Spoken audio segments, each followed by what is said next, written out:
Hi everybody. So this is part 2 of how to make a pinch pot whistle. This is the form that we made yesterday out of 2 pinch pots put together. One of the things that I wanted to talk to you guys about was that if you have this hollow form that's completely closed off and there's no little hole in it anywhere, you could get these little lines. This is like a stress fracture because the clay, as it's drying, is tightening up and the air inside doesn't have anywhere to go. So it's, pressing on the clay. So before I do anything else, I am going to poke a little hole in the clay, and then that will, give the air somewhere else to go out. So I'm going to go right there. That's where I'm going to put my mouthpiece. I actually already flattened this edge, and I just did that by taking it and patting it on the table a couple times. And then I kind of rounded it out like this. You just go over and over, rolling it on the table. So the little hole where I put, the little hole, that is going to be where I put my mouthpiece, since there's already a hole there anyway. But in order to do this, I'm going to have to flatten out this top edge. So I'm going to pat it on the table.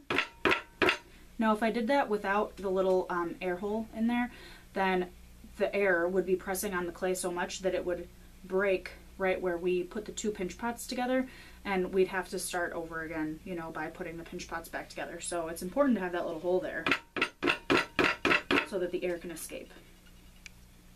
So now that that is flat, I'm going to fix the little stress fracture that we had.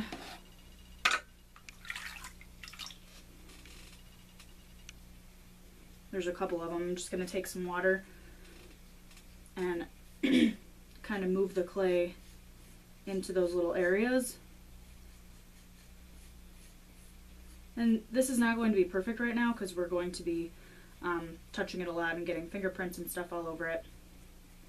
And later on we'll clean it up and make it beautiful. But I just want to make sure that we've got, we don't have any more stress fractures in this. Okay, so this is the top, the flat top, and this is the other flat part that we made. And I'm going to put my little popsicle stick in here, and actually I'm going to draw a line first. I'm going to imagine where this clay ends. So I think that it's about this thick right now. I would say that that's probably how thick the bottom of this wall right here is, and I would imagine that it's similar over here. So I'm going to put this popsicle stick in right here, and I want it to sit right on the top. Okay, so I can feel that that is right up against this top flat part, and that's what we want. We want it to stay that way.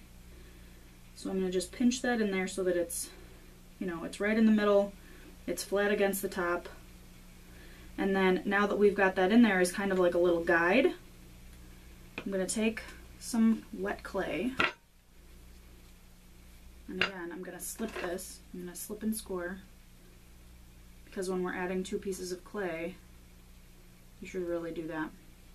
Unless you've been doing it for a really long time and you know your way around it. But for right now, we need to, we need to slip and score. Don't lose your popsicle stick in there. Okay.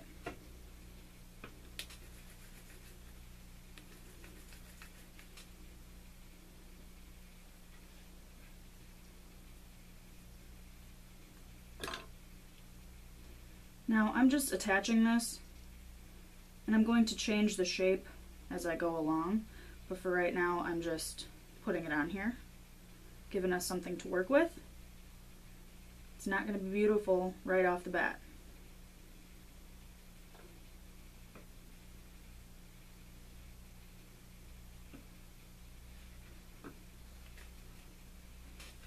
I'm going to get that wet so that these two will stick correctly together.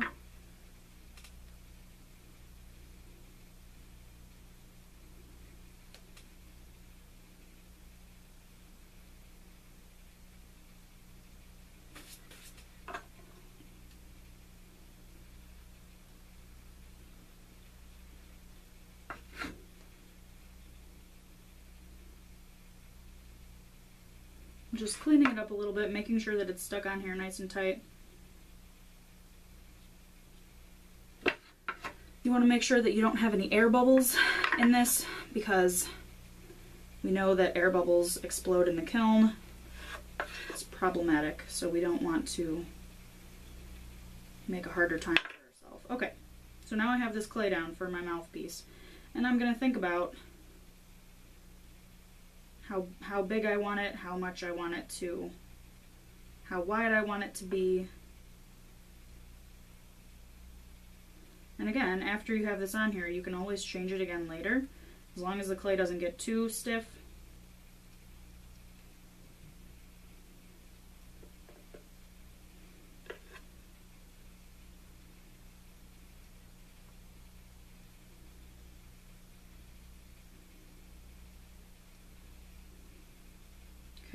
And as you can see, this is still a straight line on the top. It's flat. And I'm going to kind of tap it on the table just to make sure that it is indeed flat, because this is going to be a very important part coming up here in a minute. Okay. Now,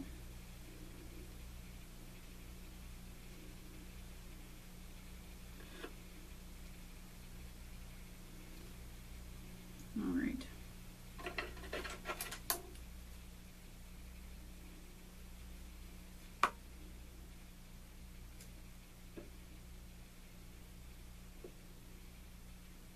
Remember that this is going to go in your mouth, and you don't want this to cut you after you've fired it.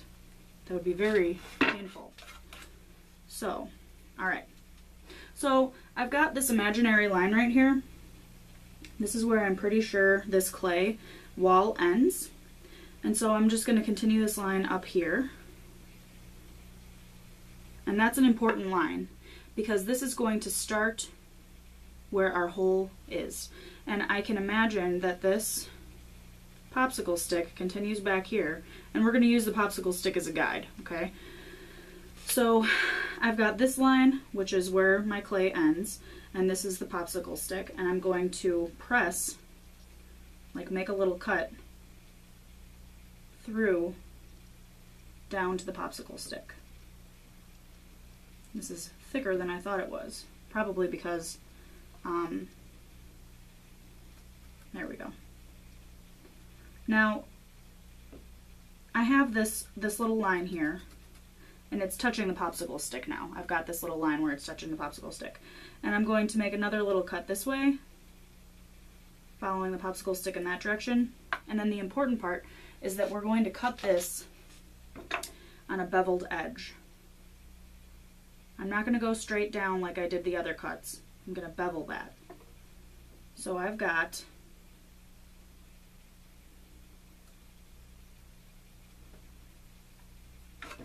this edge is going straight down. I'm going to kind of smooth that out a little bit. That edge is going straight down. This edge is going straight down, these two sides, and then this one is beveled. This beveled edge is the most important part. It is going to cut the air so that it makes the whistling sound. So before I go any farther, I'm going to see, I'm going to cut that out, and I'm going to see if this works. It might and it might not. Not yet. Okay, so my next thing that I'm going to do is I'm going to take another popsicle stick, and I'm going to put it in to this little hole right here. And I'm going to press this little belly part right here so that it's flat against the popsicle stick, because we want all of these things to line up, okay?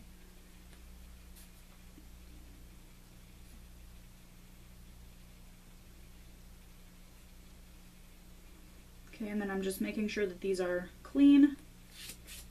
We don't want too much gunk all over, because then we will not get a nice, clean, crisp sound out of our whistle, which is really what the whole point of this is, to have a nice, pure sound.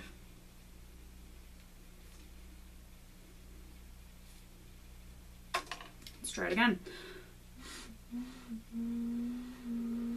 Okay, so it's whistling a little bit, but it still needs some work.